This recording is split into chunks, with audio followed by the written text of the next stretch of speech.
Parisning jasorati buyuk xalqimizning doimo yodida. Uning g'alabalari mard sportchilarimiz qalblarida yashaydi. Muvaffaqiyat bizning qonimizda bor. Bugun dunyo o'zgaryapti.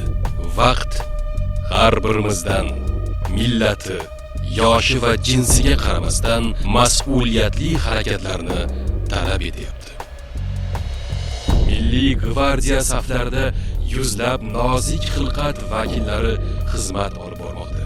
Chiroyli, nozik va maftunkor. Ana shunday xotin-qizlar, universal jangchilar xizmat olib boradi. Bu go'zallik, ayollik va intizom muqoyasasidir.